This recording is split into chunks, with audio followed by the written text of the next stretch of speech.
Welcome to another episode of People and Management, and I'm delighted and actually a little bit lucky to have with me on the call a gentleman by the name of Mike Storkey.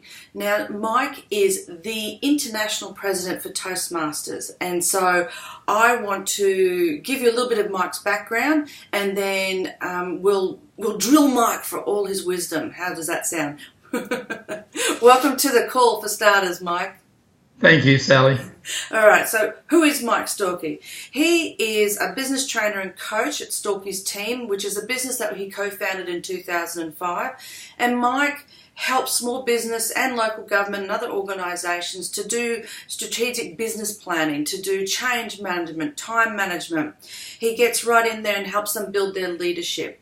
As well as this business, Mike also is a licensed real estate agent, and he is heavily involved with a lot of service organisations. He was a forming founder president for a local chamber of commerce in northern Queensland, the Whitsundays.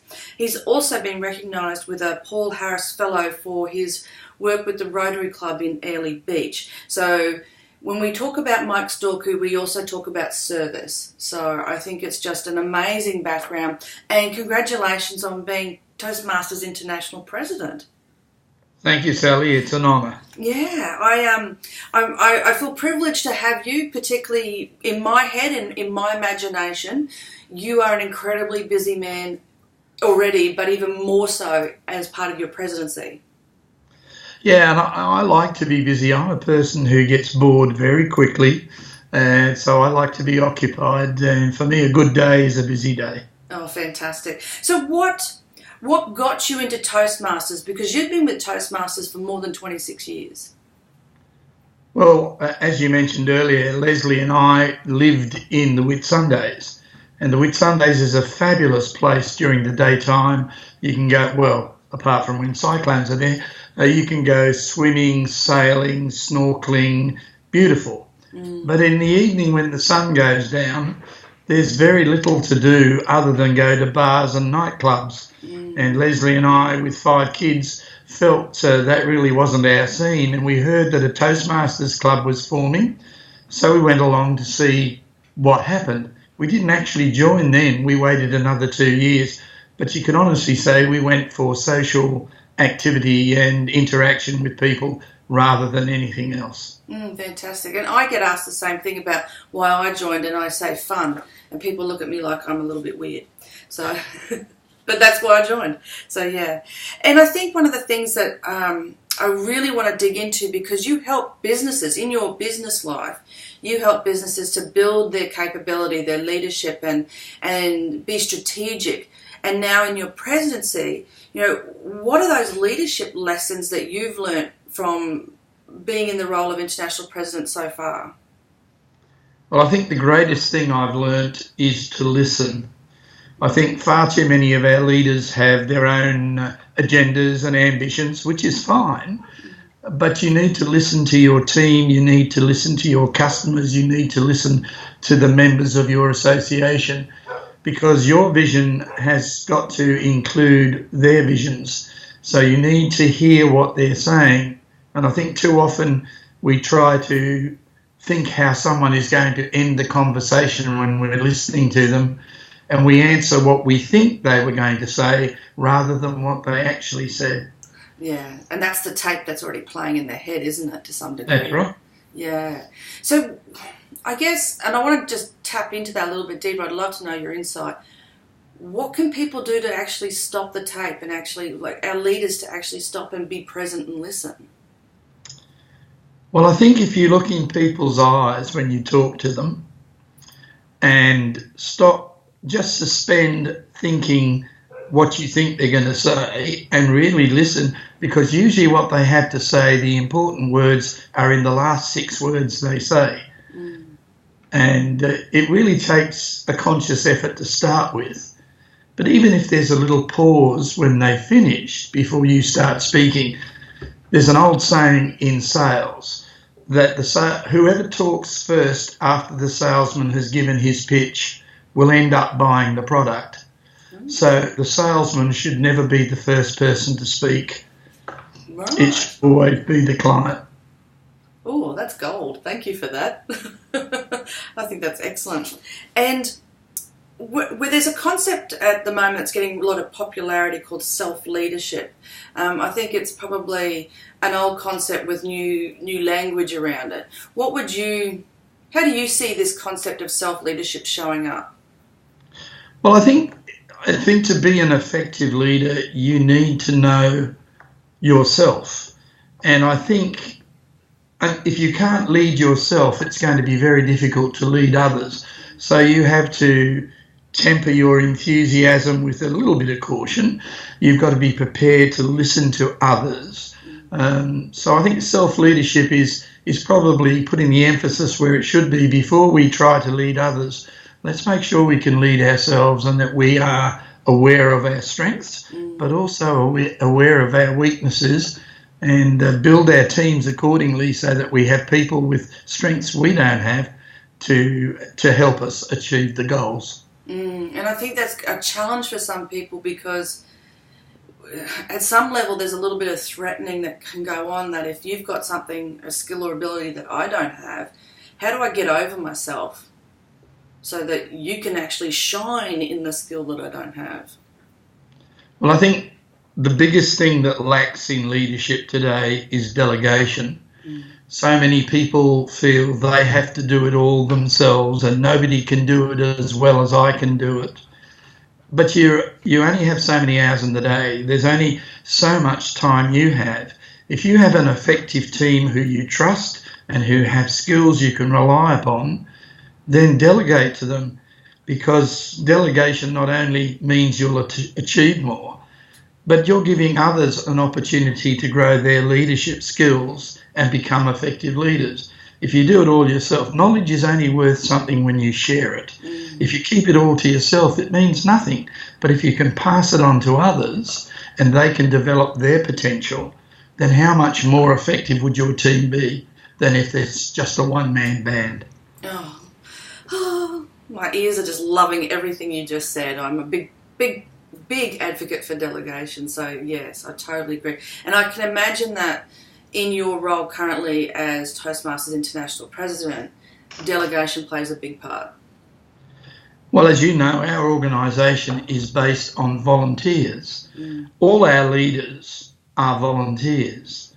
And we wouldn't be in over 136 countries with over 1,600 clubs if it wasn't for volunteers. And each one of those leaders does or performs because they have delegated tasks. And if we didn't delegate them, we only have a staff of 160 odd people worldwide. You just couldn't run an organisation our size if you didn't delegate.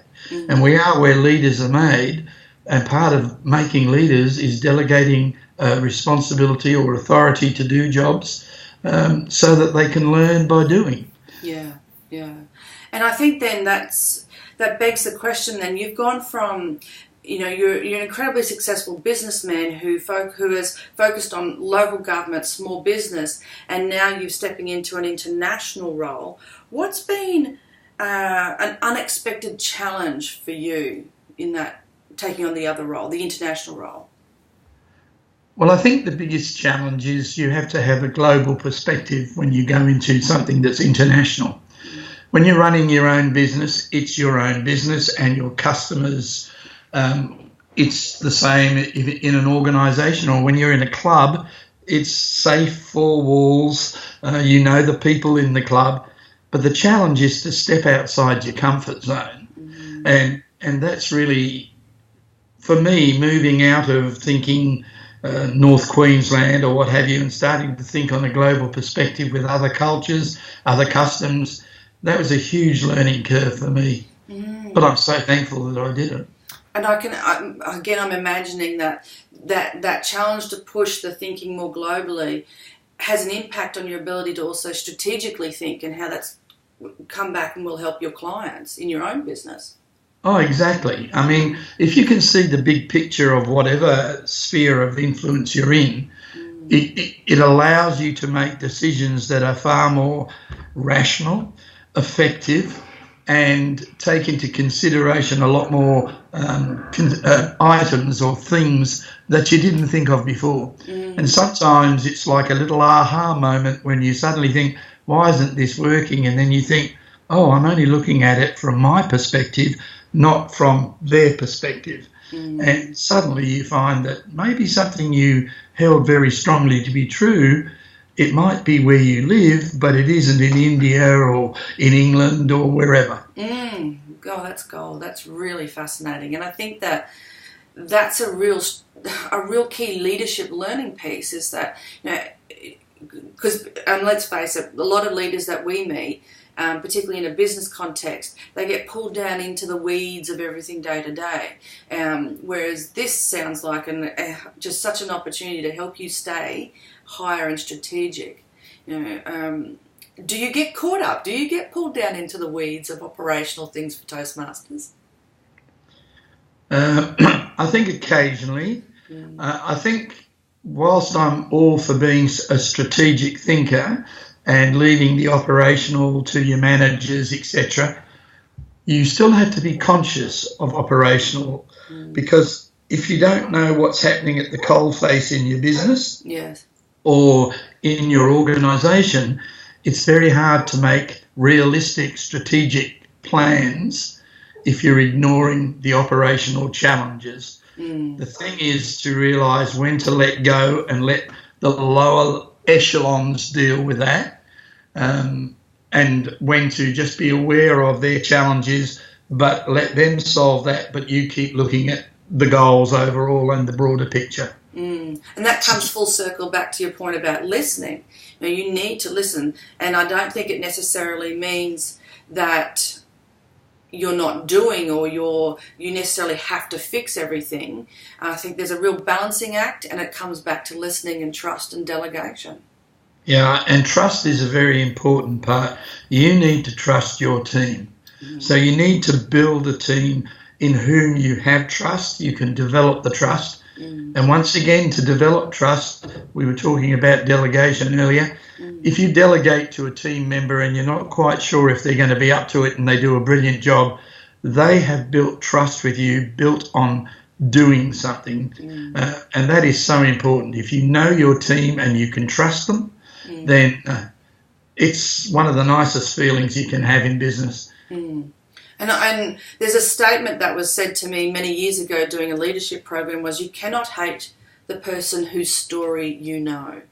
And what that interpretation of that for me was, the more I get to know the people I work with or hang out with or need to lead or manage, and not all the warts and all stories, but you get to know them, the trust will be there, because I'll have a better relationship to ask and to clarify and to take hands off and let them do. And I think that it's quite interesting in Toastmasters, the first speech that we ask people to do when they're joined is their icebreaker.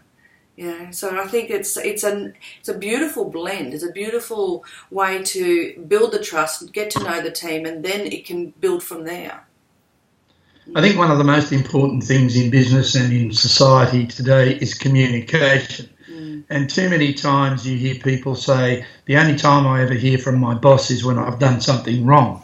Yes. I'm a great believer that when I was an area director and had to ring the presidents of the clubs in my area for which I was responsible, I'd ring them every week, once a week, not to find out what was happening in the club, but just to find out, how are you going, John? How's the family?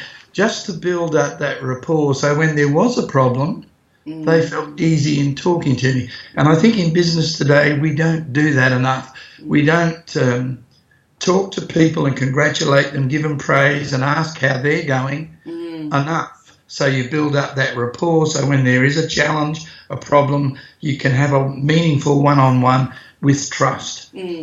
So here's quite an operational question for you then. As that area director, number one, how many presidents were there? And realistically, how long did all those calls take you? Well, there were 6 to 7 in the area that I was in charge of, spread over an area of some 500 kilometres. So many of the clubs were different to others. Some were rural and some were based in a urban area. The average time for the call would be no more than 5 to 10 minutes. But if there was something they wanted to talk about, then it could take, 20 minutes, 30 minutes. But average 5 to 10. So it was really just an hour a week. At a time that suited them, and that's important. Don't you stipulate the time. Ask them when it's convenient, because each of them has family commitments that won't be the same as yours. That's right. And the reason why I ask that is because, the problem or the scenario is much bigger in our heads than what it really is. And I think quite often leaders and managers need to right-size a situation or right-size a problem or right-size this kind of task. So, Exactly. thank you for that. I think that's really, really important to actually get a handle on that it's not actually such a big deal. But the outcome is gold. The outcome's absolutely gold. Yeah. So I've asked you about an unexpected challenge, and so that was about really being really quite global and looking at situations from more than your own perspective. What's been an unexpected delight of being the international president? I don't know if it was unexpected, to be honest with you, but as I'm passionate about the members of our organisation, and the opportunity to actually visit them on their home territory and in the conditions in which they're attending clubs and things. It's an honour and a privilege that it just blows me away. I'm still a great believer that the greatest thing in our organisation is the member. And to actually be able to go to club meetings in various parts of the States or Sri Lanka or India or whatever is such a privilege. I get goosebumps when you just said that. I can only, I've been to a few countries where I've seen a few different clubs, but I've not been to the sheer diverse amount of clubs you've probably visited. So, an amazing experience. What would you say to someone who is looking to take on a bigger role? I mean, you've got the top role at the moment in Toastmasters International. I know you don't look at it like that, but organisational structure-wise you are. When people look to a role like yours, or they look to a really senior role, and they kind of have their sparkle in the eye, what's your advice for them? Never let an opportunity pass you by, because it may never come again. Even if you have some misgivings or doubts that your capabilities are sufficient to do the job, trust in your own ability, study by all means, but take it on. Because I would hate to think that in years to come, you'd be sitting there in the privacy of your own home one night and thinking, what if I had done that? Or what if? You should never die wondering. You need to go out there and take every opportunity because, as I said before, they might not come your way again. And, there's some amazing things that can happen when you make a decision and you're not 100% sure it's the right one. If you don't make a decision, you can't change anything. But if you make the wrong decision, you can change it. So don't vacillate. Grab it with both hands and run with it. Oh, I love that. And one of the things I think I would like to add to that is, and I'd love your comment on this, when we look at a role, a higher level role or an opportunity that comes our way, I think some of the tape that plays in our head is, well, I don't know how to do that. And so, well, to me and to my way of thinking is, well, of course you don't, because if you've not done it before. Stop expecting to know how to do it. This is real life on-the-job training, and you're not alone. And that's where I think Toastmasters shine. They don't expect you to know how to do the job. They look at you and say, we believe you have the potential to do the job. Take the challenge and we will teach you on the job. And nothing teaches anyone better than doing the job. You can swap books, you can go to university, you can do a whole lot of things. There is no substitute for experiencing and doing the actual job. Yes, I totally agree. It's we're a work in progress, and that's why we always step up and have a go. So I think that's fantastic. Exactly. Yeah. So I think I have one last question for you, if I may, and that's around being productive and keeping productivity on track for you.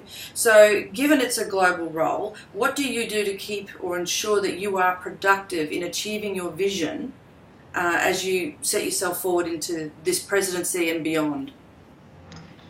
Well, I usually try to take about 20 minutes a day where I sit down at the end of the day and I say to myself, so what did I achieve? What have I got to do tomorrow?